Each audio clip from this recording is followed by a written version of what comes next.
الحمد لله نحمده ونستعينه ونستغفره ونؤمن به ونتوكل عليه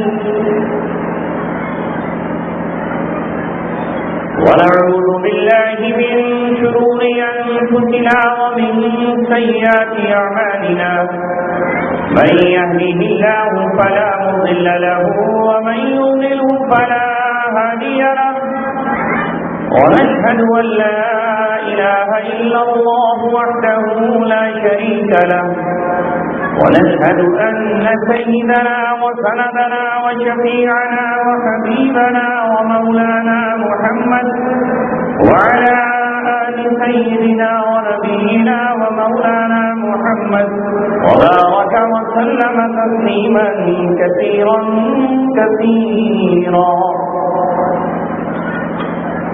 أما بعد قال الله تبارك وتعالى في كتابه الكريم: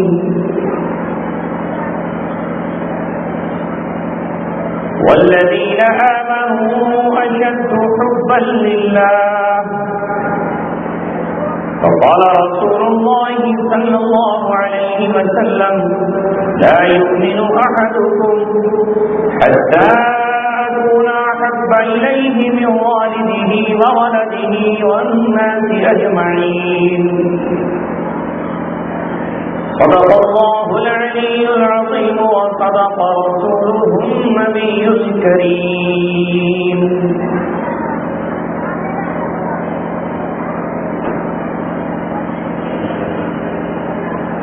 عشق جب ڈرتا ہے رسن و ڈار سے، عشق بے پرواہ ہے جانے ذات سے. کی محمد بے وفا تو نے تو ہم تیرے ہیں، یہ جہاں چیز ہے کیا لوح و قلم تیرے.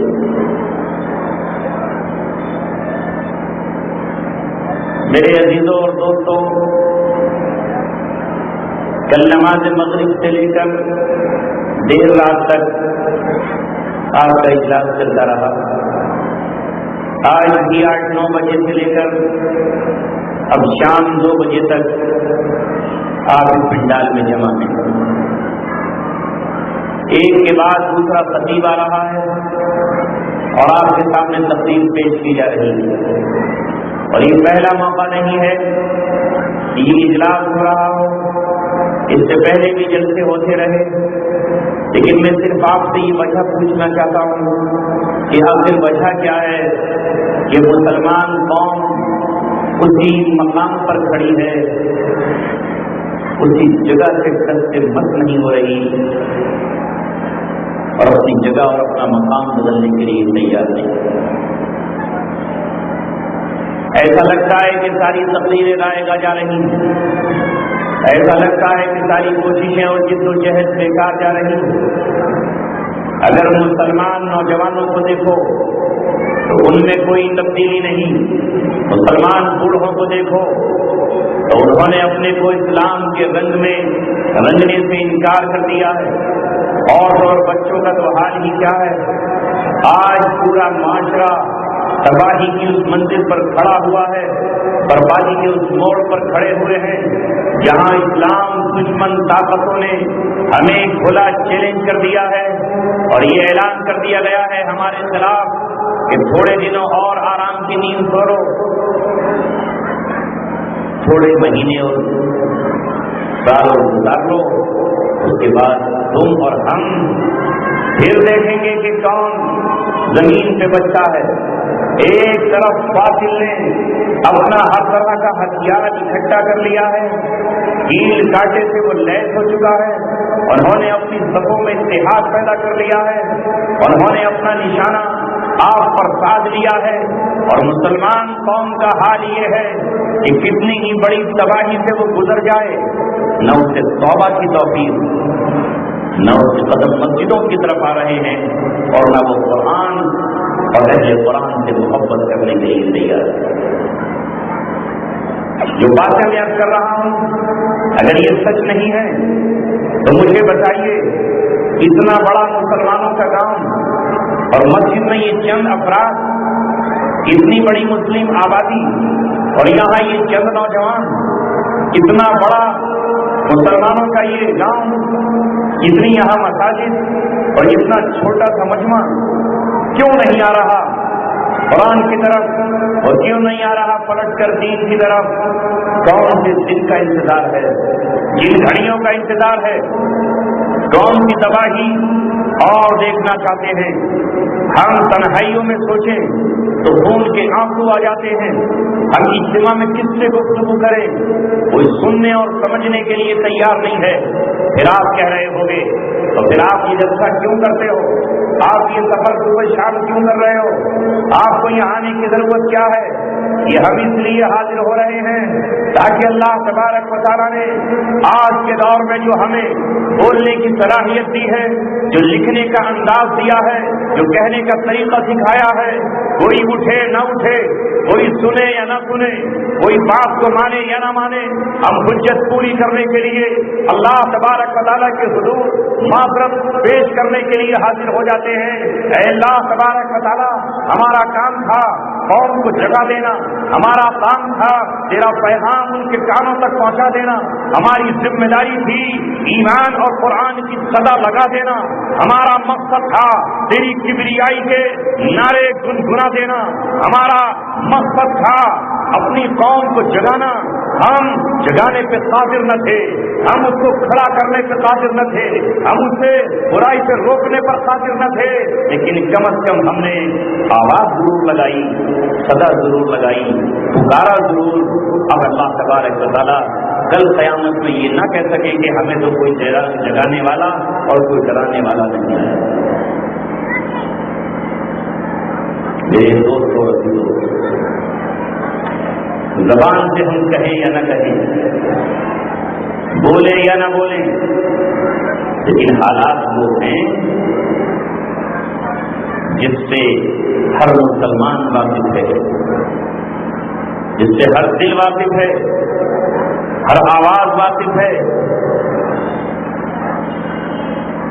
زمین پر ہمیشہ کفر و اسلام کی جنگ رہی ہے، اور یہ اس وقت تک ختم نہیں ہوگی جب تک یہ زمین و آسمان قائم رہیں گے، ہمیشہ ہمیشہ رہی ہے۔ لیکن جنہیں ہم مسلمان کہتے ہیں اور جس کا نام ہم مسلمان رکھتے ہیں، وہ کس کا نام ہے؟ قرآن کیا کہتا ہے ان کے بارے میں؟ اللہ تبارک و تعالیٰ نے اعلان کیا ہے والذین آمنوا اشد حبا للہ، کہ اللہ تبارک و تعالیٰ سے ایمان والے کوئی معمولی محبت نہیں کرتے، سخت ترین محبت کرتے ہیں، ایسی محبت جسے عشق کا نام دیا جا سکتا ہے، ایسی محبت جسے جنون کا نام دیا جا سکتا ہے، ایسی محبت جسے پاگل پن کہا جا سکتا ہے۔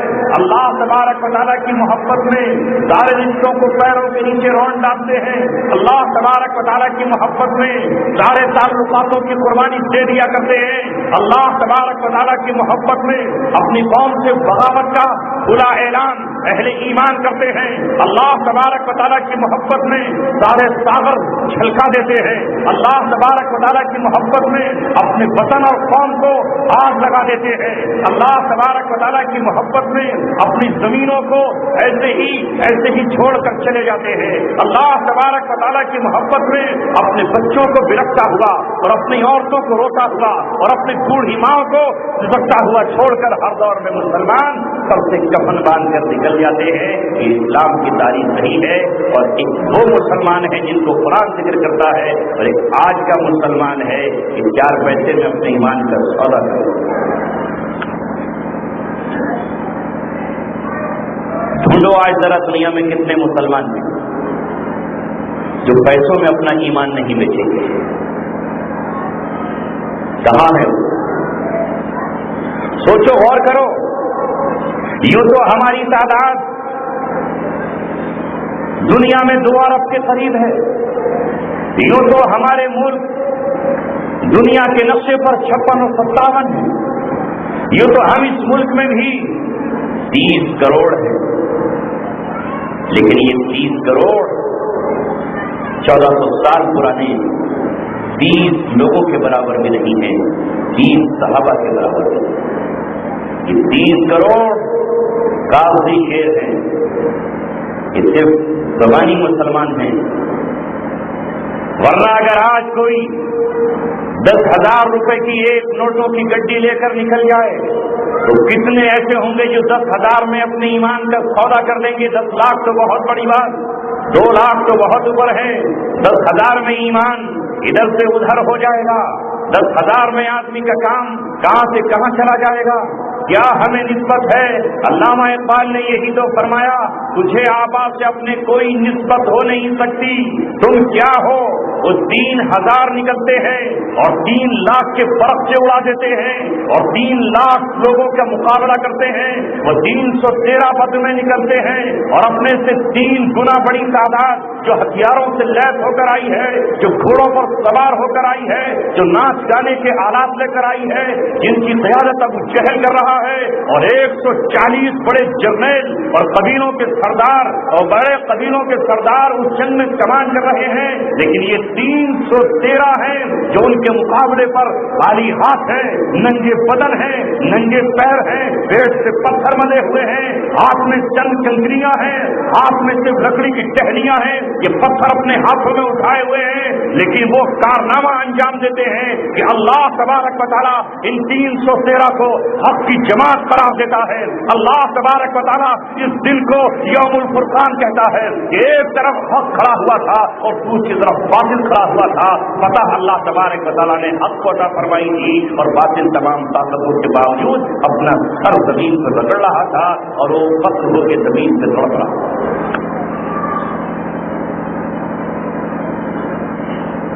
لیکن وہ 313 جب ان کی صفوں کا جائزہ لیا تھا، مکے کے ایک بہت بڑے رئیس اور جنگ میں شریک ہونے والے ایک سردار نے تو ابو جہل سے آ کر یہ کہا تھا کہ ابو جہل، میری رائے یہ ہے کہ تو واپس لوٹ جا، میری رائے یہ ہے کہ اپنے صفوں کو واپس لوٹ جا، میں جائزہ لے کر آیا ہوں، یہ 313 اپنی موت اپنے کاندھوں پہ لاد کر لائے ہیں، یہ 313 ایسے جنگجو اور جانباز ہیں کہ ان میں سے کوئی شخص بھی اس وقت تک میدان جنگ سے واپس نہیں جائے گا، اس وقت تک مدینہ کی طرف نہیں لوٹے گا جب تک اپنے مد مقابل کو آنکھ اور خون میں تڑپا نہیں دے گا۔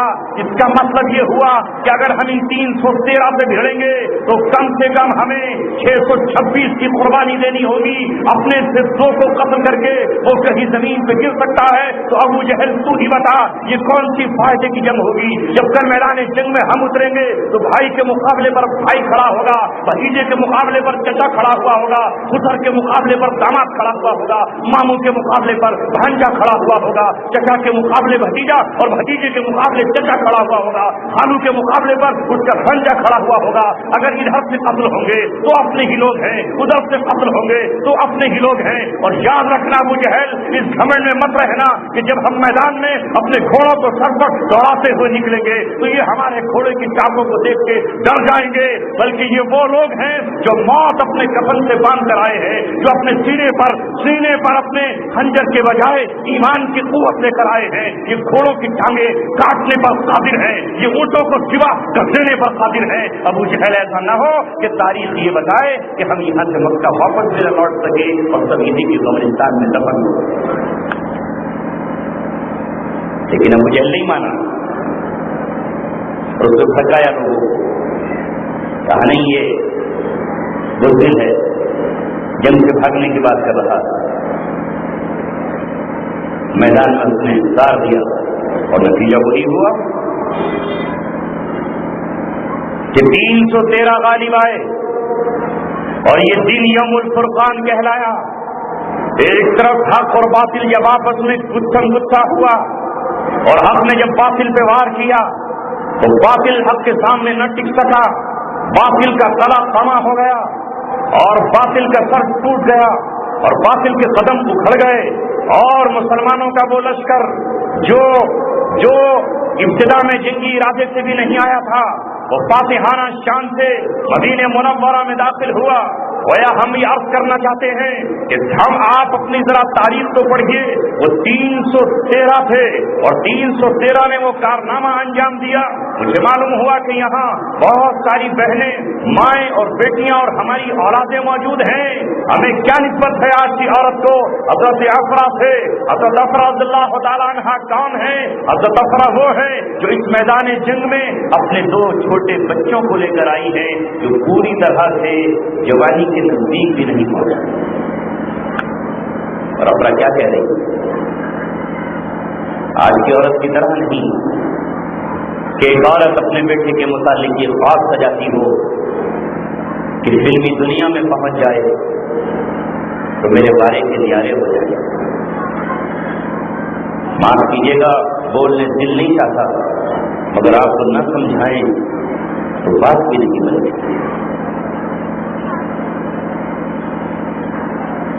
ہم اپنا نمائندہ، اپنی زبان، اپنا ترجمان کن کو بناتے ہیں؟ کن کو بنانے جا رہے ہیں؟ جو 1 منٹ میں ایمان کا سودا کرائیں، جو 1 لمحے میں ایمان بیچیں، جن کی پہلی منزل ہو فلمی دنیا میں چلے جانا، ناچنے گانے کے لیے اپنی اولاد کو منتخب کرنا۔ ہم سمجھتے ہیں کہ وہ شاید مسلمانوں کی ہمدردی اور رہنمائی کرے۔ سوال ہی پیدا نہیں ہوتا، سوال ہی نہیں ہوتا۔ محمد رسول اللہ صلی اللہ علیہ وسلم ہو یا انبیاء کرام کے دیگر ساتھی، وہ اللہ تبارک و تعالیٰ کی محبت میں اور اس کے دین کی محبت میں کبھی کسی سے کوئی سمجھوتا نہیں کرتے۔ حضرت افرا نے اپنے ان دونوں بچوں سے کہا، اے میرے بیٹو، آج میں تمہیں دیکھنا چاہتی ہوں کہ تم کون سا کارنامہ انجام دو گے۔ مجھے پیٹھ پہ زخم کھا کے واپس مت آنا، پیٹھ پہ تمہاری زخم نہ دیکھوں۔ آج میں نے سنا ہے کہ وہ ابو جہل اس میدان جنگ میں آیا ہوا ہے، کہ جس نے محمد رسول اللہ کو مکے سے نکالا وہ آیا ہوا ہے، جس نے حضرت سمیہ کے جسم کے 2 ٹکڑے کر دیے تھے۔ آج حضرت سمیہ کا قاتل تمہاری سرزمین پہ آیا ہوا ہے۔ اے مدینہ میں پیدا ہونے والوں، ہم نے محمد رسول اللہ کو بنا دی ہے۔ اگر تمہارے ہوتے ہوئے محمد صلی اللہ علیہ وسلم کے جسم پر زخم آ گئے تو میں تمہارا قرض کبھی معاف نہیں کروں گی، میں اپنا قرض کبھی معاف نہیں کروں گی۔ حضرت افرا اپنے بیٹوں کو سمجھا رہی ہے، اے بیٹو، تم ہی اسلام کی تاریخ لکھ سکتے ہو۔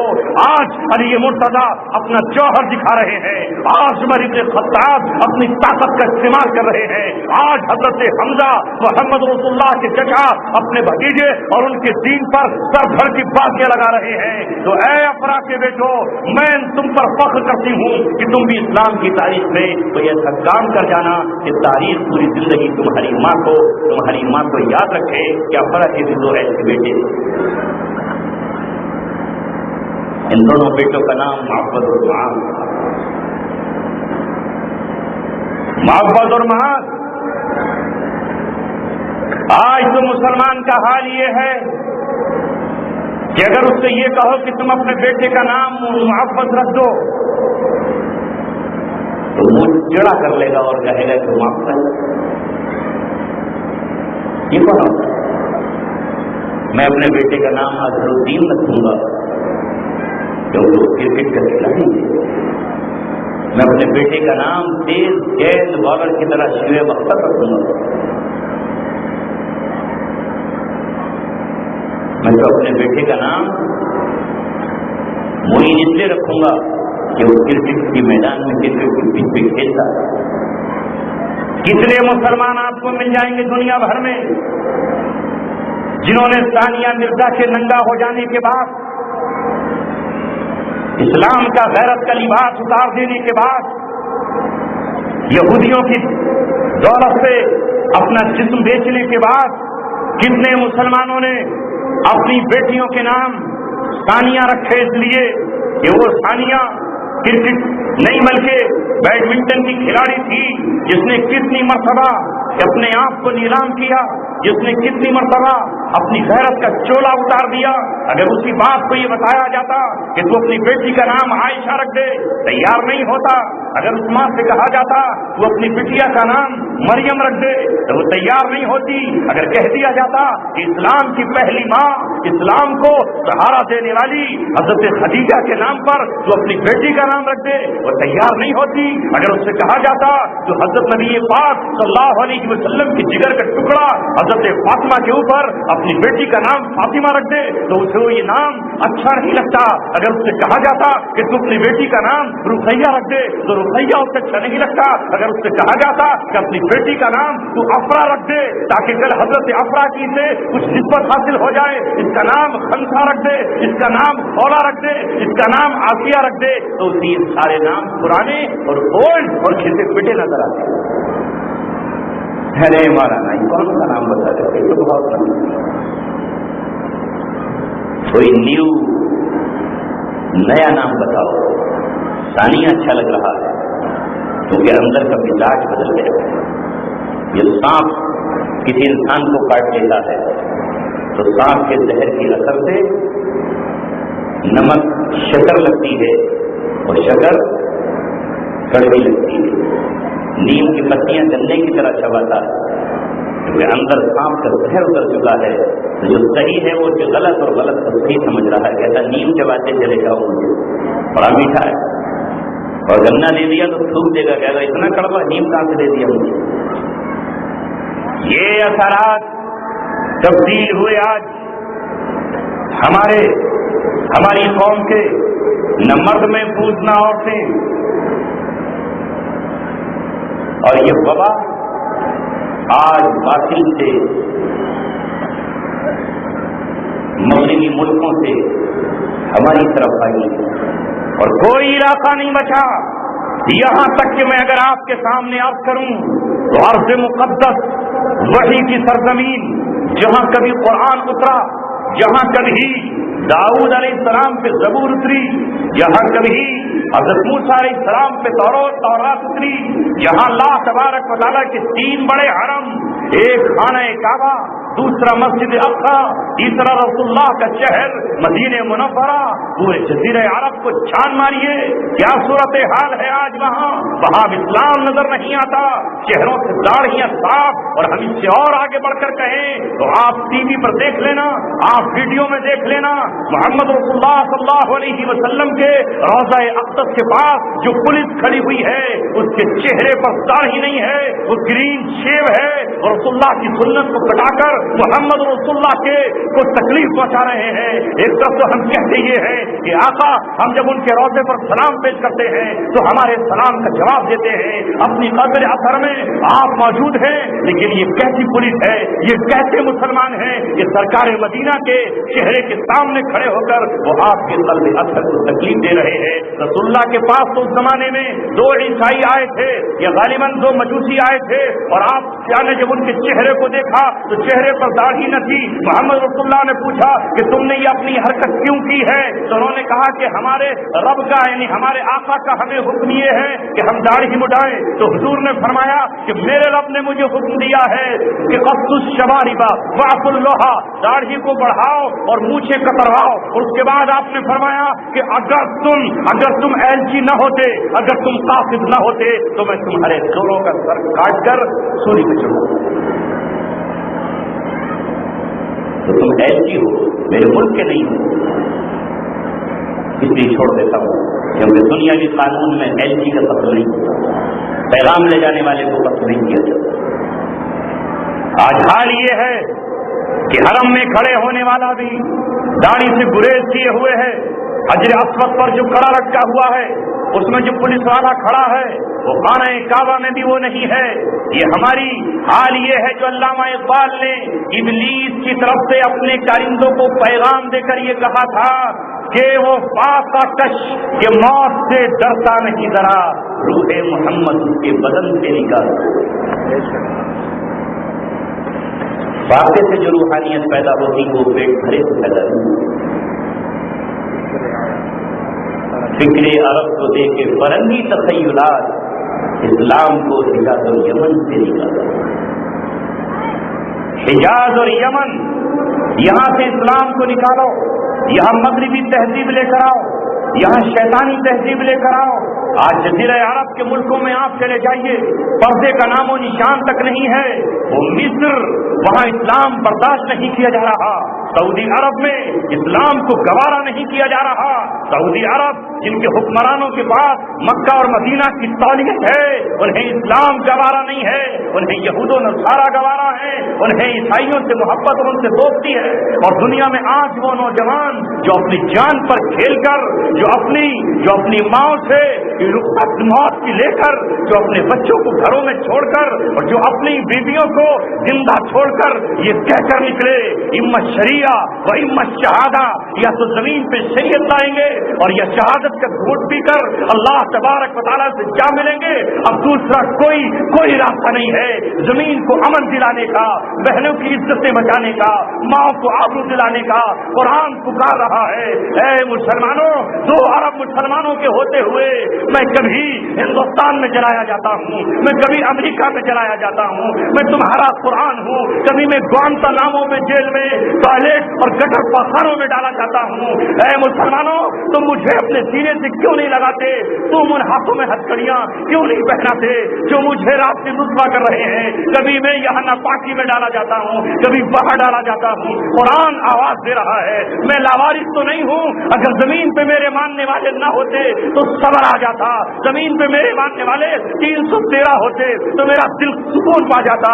تم اتنی بڑی تعداد میں موجود ہو، اس کے باوجود تم ذرا مجھے جواب دو کہ میں اس طرح کیوں ستایا جا رہا ہوں، میرے ساتھ یہ ظلم و ستم کیوں ہو رہا ہے؟ وہ نوجوان آگے بڑھے کہ اے قرآن، ہم تیری پکار پہ لبیک کہیں گے، ہم تیری پکار پر آگے بڑھیں گے اور ہم تجھے زمین پہ نافذ کریں گے۔ تو یہ وہ حکمراں ہیں جن کے خیالات فرنگی ہیں، جو انگریزوں کے ایجنٹ کو یار ہیں، جو ان کے دوست اور ان کے حلیف ہیں، وہ یہ کہتے ہیں کہ اس طرح کے تمام نوجوان دہشت گرد ہیں اور ان کا قتل ہماری ذمہ داری ہے۔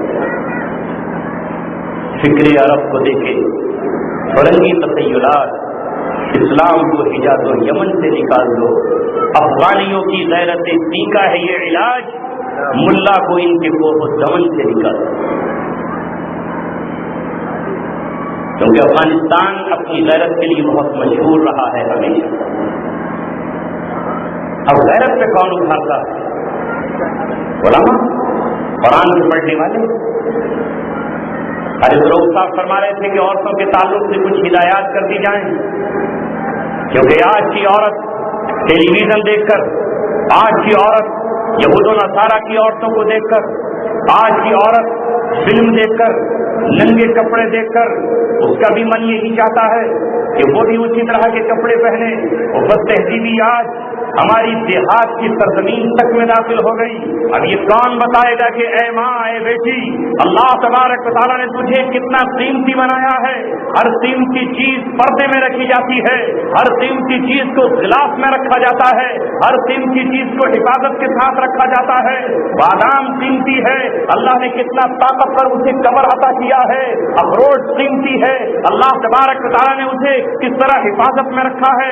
یہ دل قیمتی ہے، پیر قیمتی نہیں ہے تو پیر کی کوئی حفاظت نہیں ہے، اس میں کانٹا بھی چپ جاتا ہے، لیکن دل میں تو پھانس بھی نہیں چپ سکتی۔ اللہ تبارک و تعالیٰ نے پسلیوں کے بیچ دل کو رکھا ہے۔ یہ دماغ قیمتی چیز ہے تو اللہ تبارک و تعالیٰ نے اسے کتنی ہڈیوں کے، باریک ہڈیوں کے بیچ رکھا ہے۔ یہ اس کی بے قیمتی پر نہیں ہے تو یہ کہے کہ دماغ کو باہر لے کر آؤ، یہ اندر رہنا اس کی توہین ہے، دل کو باہر نکال لاؤ، یہ دل کی توہین ہے جو پسلیوں کے بیچ رہتا ہے۔ یہ ظالم درندے، یہ عورت کے لٹیرے، یہ عورت کے قاتل، یہ اسے بیچنے والے، یہ اس کی تجارت کرنے والے، یہ اسے گلی گلی گھسیٹنے والے، یہ اسے ٹھوکروں میں لانے والے، یہ تمہارے ہمدرد نہیں، تمہارا ہمدرد اللہ تبارک و تعالیٰ ہے۔ تمہارے ہمدرد محمد رسول اللہ ہے۔ اور آج تک وہ لوگ ہیں جو تمہیں پردے میں رکھنے کی بات کرتے ہیں اور اپنی بہنوں سے کہتے ہیں اے بہن تو پردے میں رہ، کما کر میں لاؤں گا۔ ایک باپ اپنی بیٹی سے کہتا ہے اے بیٹی اب تو جوان ہو گئی ہے، تو گھر کے باہر قدم نہیں رکھے گی، تو میری آبرو ہے، تو قوم کی عزت ہے، تو ہماری غیرت ہے، تو ہمارا سرمایہ ہے، ہم تجھے باہر نہیں جانے دیں گے۔ سونے کی انگوٹھی لاکر میں رکھی جاتی ہے، سونے کا زیور الماری میں رکھا جاتا ہے، نوٹ جیب کے اندر رکھا جاتا ہے۔ تو یہ عورت رسول اللہ نے فرمایا زمین کی سب سے اعلیٰ اور سب سے قیمتی پونجی ہے، اسے بھی سڑکوں پر بکھیرا رہے،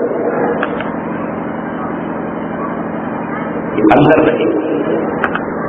غیرت کے ساتھ رہے گی، ضرورت کے وقت نکلے گی تو پردے کے ساتھ، تاکہ کوئی غیر محرم اسے نہ دیکھ سکے۔ لیکن آج ابلیس نے اسے بے عزت کر دیا، بے عزت کر دیا اور اس کے پیچھے چل پڑی۔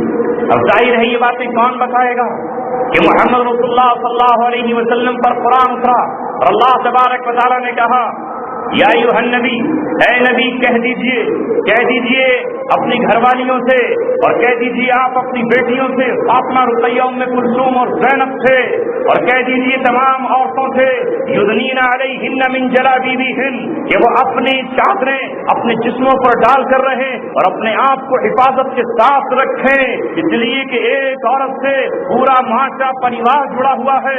وہ کسی کی غیرت مند بیٹی ہے تو وہ کسی کی بہن ہے، تو وہ کسی کی خالہ ہے، تو وہ کسی کی پھوپھی ہے، تو وہ کسی کی ممانی ہے، اس سے پورا سماج جڑا ہوا ہے۔ تیری آبرو پر کسی کا ہاتھ نہ پڑ جائے، تیری غیرت پر کسی کے ناپاک نظر نہ پڑ جائے، تیری عزت پر کسی کی بدنگاہی نہ پڑ جائے، اس لیے تو غیرت کے اندر رہے اور باقی تیری حفاظت کا ہم انتظام کرتے ہیں۔ اللہ تبارک و تعالیٰ نے یہ حیا کی چادر تجھے عطا فرمائی، لیکن ابلیس دوسرا پیغام لے کر آیا کہ تجھے گھر میں مسلمانوں نے قید کر دیا ہے اور مسلمان تجھے گھر میں رکھنا چاہتے ہیں۔ ہم نوجوانوں آپ سے بھی پوچھتے ہیں اور اپنی بہنوں سے سوال کرتے ہیں، بتاؤ وہ بہن اچھی ہے جو اپنے گھر میں رہتی ہے یا وہ عورت اچھی ہے جو ہوائی جہاز میں بیٹھ کر عورتوں کے لیٹرین صاف کر رہی ہے، عورتوں کی تھوک اور کھٹان صاف کر رہی ہے، ان کی رینٹ اور پیشاب صاف کر رہی ہے، اور ہر آنے والے ہوائی جہاز کے مسافر کو کسی کو تولیہ دے رہی ہے، کسی کو کھانا دے رہی ہے، کسی کو کھڑے ہو کے سلام کر رہی ہے، وہ اچھی ہے یا تم اچھی ہو؟ اسلام کے ماننے والی بیٹیاں اچھی ہیں یا جو ان کے نقش قدم پر چل رہی ہیں وہ اچھی؟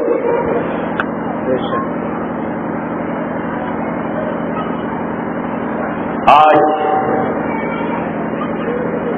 سے 100 سال تقریباً پہلے ابلیس نے پیغام جاری کیا تھا کہ افغانیوں کی غیرت دین کا ہے یہ علاج، ملا کو ان کے کوہ دمن سے نکل، یہ ملا نکل جائے گا پھر کون قرآن پڑھائے گا؟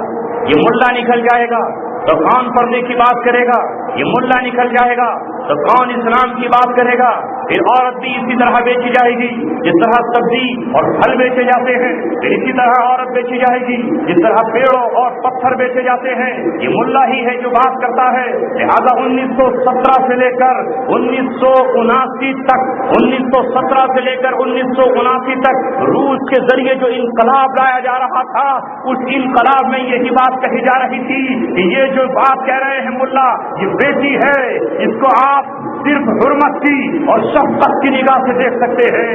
یہ ماں ہے، اسے آپ عظمت کی نگاہوں سے دیکھیں گے۔ یہ ماں، اس پر کوئی ناپاک نظریں نہ ڈال دے۔ یہ بہن ہے، اس کا رشتہ ہم پر بہت پاکیزہ ہے، تقدس والا رشتہ ہے۔ صرف نفسانی خواہشات کے لیے اللہ نے جائز بیویوں کو حرام قرار دیا ہے، اس کے علاوہ تمام رشتے ناپاک اور حرام ہیں۔ لیکن یہ روس آیا اور اس نے آ کر یہ کہا کہ عورت سب کی ہے، عورت کی تجارت جائز ہے، اس کی آبرو ریزی جائز ہے، اس کے ساتھ زنا جائز ہے، اس کا قتل جائز ہے۔ لہذا کچھ بھی کرو دنیا میں، تم آزاد ہو۔ اس آزاد معاشرے کو لے کر آیا اور اس نے اسلامی ریاستوں کو کچلنا شروع کر دیا اور یہاں تک کہ وہ افغانستان کی غیرت مند سرزمین میں داخل ہو گئے۔ اللہ اکبر۔ حبیبی ملا وہی کے ملا، حبیبی مولوی وہی ہے جن کا مولا فرشتہ ہے، اور وہاں کی عوام غیرت مند ہے، اور جو قوم غیرت مند ہوتی ہے اس سے رہنما بھی غیرت ملتے ہیں۔ اللہ تبارک و تعالیٰ انہیں امیر بھی اسی طرح دیتا ہے۔ عرب قوم جن کے بیچ محمد رسول اللہ صلی اللہ علیہ وسلم تشریف لائے، یہ بھی آپ کو بیچ میں بتاتا چلوں کہ اللہ تبارک و تعالیٰ نے اپنا آخری پیغمبر عرب میں ہی کیوں بھیجا؟ اللہ تبارک و تعالیٰ نے یورپ میں کیوں نہیں بھیجا؟ امریکہ میں کیوں نہیں بھیجا؟ ہندوستان اور چین میں کیوں نہیں بھیجا؟ جاوا اور جاپان میں کیوں نہیں بھیجا؟ آسٹریلیا اور اللہ تبارک و تعالیٰ نے انڈونیشیا میں کیوں نہیں بھیجا؟ آخری نبی اللہ تبارک و تعالیٰ نے عربوں کو کیوں عطا فرمایا؟ اللہ تبارک و تعالیٰ نے آخری پیغمبر بنو ہاشم خاندان سے کیوں بھیجا؟ اللہ تبارک و تعالیٰ نے یہ عبد المطلب کا پوتا ہی کیوں بنایا؟ یہ عبداللہ کا بیٹا اور آمنہ کا ربط جگر ہی کیوں بنایا؟ اللہ تبارک و تعالیٰ نے حضرت اسماعیل سے کیوں بھیجا؟ ابراہیم کے جگر کے ٹکڑوں سے کیوں بھیجا؟ حضرت جبرائیل علیہ السلام کہتے ہیں کہ میں نے پوری دنیا کی مٹی کھنگال لی، میں نے ساری دنیا کے لوگوں کے شجرے چیک کر لیے، مجھے پوری روئے زمین پر بنو ہاشم سے اعلیٰ اور افضل کوئی نہیں۔ اسی لیے سرکار مدینہ صلی اللہ علیہ وسلم نے فرمایا، میری اصول میں میرے باپ سے لے کر کے دادا پردادا حضرت ابراہیم حضرت آدم تک، اور میری ماں حضرت آمنہ سے لے کر میری نانی سے حضرت حوا تک، کوئی ایک شخص بھی میری اصول میں ایسا نہیں تھا جس نے زنا کیا ہو۔ کافر تو ہو سکتا ہے لیکن وہ زانی نہیں تھا، اس نے زنا کا ارتکاب نہیں کیا ہے۔ تو اللہ تبارک و تعالیٰ نے اس مقدس اور پاکیزہ لہو سے محمد رسول اللہ صلی اللہ علیہ وسلم کو بھیجا۔ ایک تو خوبی یہ تھی ان عربوں میں، اور دوسری خوبی ان عربوں کے بیچ یہ تھی کہ ان پر کوئی حکومت ثابت نہیں ہو سکی، وہ قبائلی زندگی گزارتے تھے، وہ خیموں کی زندگی گزارتے تھے۔ کیا مجال تھی کہ کس طرح ان کو حکومت کر لیتا، اور کیا مجال تھی کہ قیصر ان کے علاقوں کو ہتھیا لیتا۔ ہمیشہ ہتھیار بن رہا کرتے تھے، تلواریں ان کا کھلونا تھی، نیزے اور خنجر ان کی غذا تھے، اور وہ اتنی بہادر قوم تھی کہ دنیا کی کوئی سپر پاور طاقت ان پہ حکمرانی نہیں کر سکا۔ وہ قبائلی زندگی گزارتے تھے، اتنے بہادر تھے کہ ان کے شاعر اس لیے رکھے جاتے تھے کہ وہ بہادری کی داستانیں ان کو سنائیں۔ وہ تیر اور تلوار کے دھنی اور ماہر تھے۔ اللہ تبارک و تعالیٰ نے دنیا کی بساط الٹنے کے لیے اس وقت کی روئے زمین کی بہادر قوم کو، شجاع قوم کو، جری قوم کو، جرأت مند قوم کو اور غیرت مند قوم کو اللہ تبارک و تعالیٰ نے چنا اور منتخب کروایا۔ ان کی خوبی یہ بھی تھی جو مظلوموں کی حمایت کرتے۔ اگر کسی مظلوم نے آ کر یہ کہا کہ ہمیں پناہ دے دو، بس پناہ دے دی تو سارے جہاں سے لڑ رہے ہیں، اور کہا اب اس کی آہیں ہماری آہیں، اس کا غم ہمارا غم، ابھی ہمارے خاندان میں چاہے پیدا نہ ہوا ہو لیکن اس کے لیے ہم اپنی صاف پیڑھی قربان کر سکتے ہیں۔ اس نے ہم سے پناہ مانگی ہے، اس نے ہمارے سامنے آ کر ہم سے مدد مانگی ہے، اب ہمارے ہاتھ اس کی حفاظت میں کھڑے ہو جائیں گے۔ ان میں بنو ہاشم سب سے آگے تھے۔ یہی وجہ ہے کہ اللہ تبارک و تعالیٰ نے اپنے نبی محمد صلی اللہ علیہ وسلم کو اس بہادر قوم کے درمیان منتخب کیا جو دنیا کی بساط کو لٹے۔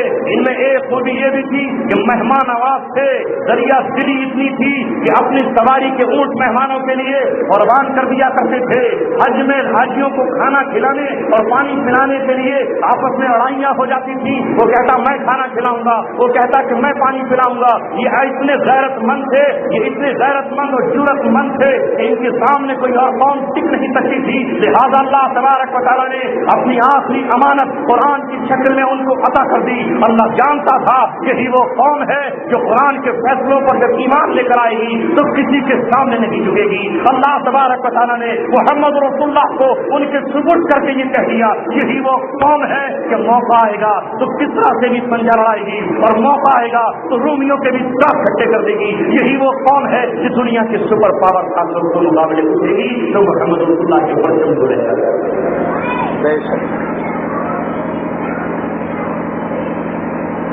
اللہ تبارک و تعالیٰ نے ان کے ایمان کو معیار بنایا اور ہم سے مطالبہ کیا کہ ہم ان جیسے بن کرتے۔ بہرحال بات اس پر چلی کہ شیطان یہ کہہ رہا تھا کہ ملا کو ان کے کو ہو جمل سے نکال دو۔ ملا کو نکالنے کے لیے ساری دنیا اکٹھی ہو گئی، لیکن افغانی قوم نے یہ کہا کہ ملا تو ہمارے گھر سے نہ نکلے گا، نہ ہمارے دل سے نکلے گا۔ وہ پردہ جو ہم نے اختیار کیا ہے 1450 سال پہلے، وہ ہماری بیٹیاں نہیں چھوڑیں گی، وہ ہماری بہنیں نہیں چھوڑیں گی۔ اور الحمدللہ وہ جب کھڑے ہوئے تو اللہ تبارک و تعالیٰ نے ان ملاؤں کو حکمرانی عطا فرمائی، اور دیکھتے ہی دیکھتے 1994 سے لے کر کے 2001 تک کون سی سیٹ ایسی تھی جس پر ملا موجود نہیں تھا؟ گورنر ہے ملا، اور ڈپٹی کمشنر ہے ملا، اور میئر اور چیئرمین ہے ملا، اور یہاں تک کہ ملک کا صدر امیر المؤمنین ہے ملا۔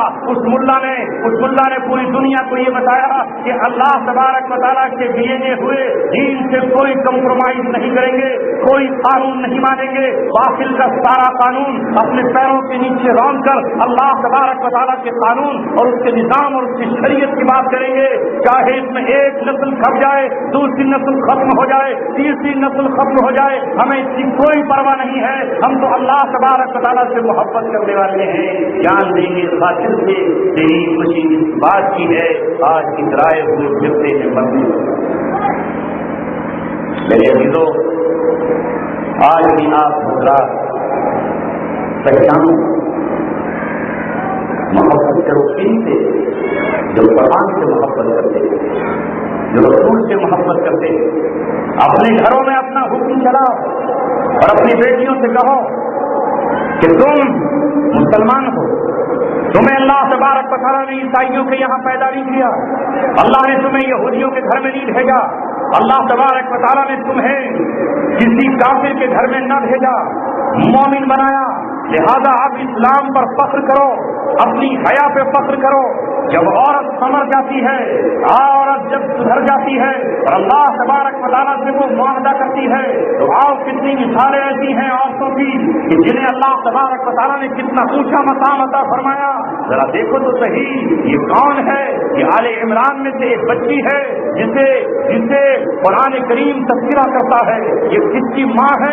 یہ حضرت مریم کی ماں ہے۔ لیکن یہ مریم کی ماں کون نیک ہے؟ یہ چپٹی پیستے ہوئے، یہ آٹا دلتے ہوئے، یہ روٹیاں پکاتے ہوئے، یہ گھر میں جھاڑو لگاتے ہوئے اللہ تبارک و تعالیٰ سے معاہدہ کرتی ہے، اے میرے مولا اگر تو نے مجھے اولاد عطا فرمائی اور اولاد میں بیٹا دیا، میری تجھ سے درخواست یہ ہے کہ تو مجھے بیٹا دے دے، تو پھر میں وہ بیٹا بیت المقدس کے لیے وقف کر دوں گی، جو بیت المقدس میں چراغ جلائے گا، جو بیت المقدس میں جھاڑو لگائے گا، جو مسجد میں اس کی کھڑے ہو کر اللہ اکبر کہے گا، جو مینار کے پر بیٹھ کر تیری صدائیں بلند کرے گا، جو محراب پہ کھڑے ہو کر تیرا کلمہ پڑھے گا، جو محراب میں کھڑے ہو کر نمازیں ادا کرائے گا۔ اے اللہ تو مجھے بیٹا عطا کر دے، اگر تو نے مجھے بیٹا دے دیا تو اسے کارپینٹر نہیں بناؤں گی، اسے لوہار نہیں بناؤں گی، اسے میں کھیت کی طرف نہیں بھیجوں گی، میں خود باقی سے زندگی گزاروں گی، میں دوسروں کے کپڑے سی کر زندگی گزار لوں گی، میں دوسروں کے گھر میں جھاڑو لگا کر زندگی گزاروں گی، لیکن میرا بیٹا تیرا کہلائے گا۔ اے اللہ مجھے عطا کر دے۔ ماں نے منت مانی، 9 مہینے مکمل ہوئے، جب ماں نے جنم دیا تو اب دیکھتی یہ ہے کہ وہ بیٹا نہیں بلکہ بیٹی ہے۔ رونے لگی، ہائے میں نے تو بیٹی کو جنم دیا، مذاق اڑا ان کا وَلَئِن تَذَكَّرُوا كَالْأُنثَىٰ، اور بیٹا بیٹی کی طرح کہاں ہو سکتا ہے؟ یہ جملہ دو طرف بھی آ سکتا ہے، وَلَئِن تَذَكَّرُوا كَالْأُنثَىٰ، اور لڑکا لڑکی کی طرح کہاں ہو سکتا ہے؟ یہ ماں کا ہی قول ہے کہ ہائے مولا اب بیٹی کو بیت المقدس میں کیسے بھیجوں، اسے مسجد اقصیٰ میں کیسے رکھوں، وہ تو اولاد ہے، یہ لڑکے کی طرح کہاں ہو سکتی ہے؟ اور بعض حضرات نے کہا کہ جب اس نے یہ کہا انی وضعتھا انثیٰ، ہائے مولا مجھے تو نے بیٹا نہیں دیا، میری تو بڑی آرزویں تھی، بڑی تمنائیں تھی، وہ تیری کتاب کی تلاوت کرے گا، وہ لوگوں کو تیرا پیغام سنائے گا، تو نے مجھے بیٹی عطا کی۔ تو اللہ تبارک و تعالیٰ کے ہاتھ جواب آتا ہے وَلَيْسَ الذَّكَرُ كَالْأُنثىٰ، ارے بیٹا بیٹی کی طرح کہاں ہو سکتا تھا؟ تجھے کیا معلوم یہ کیسی بیٹی ہے؟ اس بیٹی کو ہم اپنی نشانی اور علامت بنانے والے ہیں، اس بیٹی کو ہم روح اللہ دینے والے ہیں، اس بیٹی کو ہم عیسیٰ جیسا بیٹا عطا فرمائیں گے، جس سے آ کے جبریل بات کرے گا، جو جبریل کے شانہ بچھانا ساتھ چلے گا۔ ارے بیٹا اگر ہوتا وہ شان کا کہاں ہوتا؟ ہم بیٹی شان کی دے رہے ہیں، اس کا تذکرہ زمینوں پر ہوگا، اس کا تذکرہ آسمانوں پر ہوگا، اور تیری اس بیٹی سے جو ہم بیٹا دیں گے اور وہ زمین پر محمد رسول اللہ کے امت میں امتی بن کر آئے گا اور پوری دنیا پر اسلام کا جھنڈا لہرائے گا۔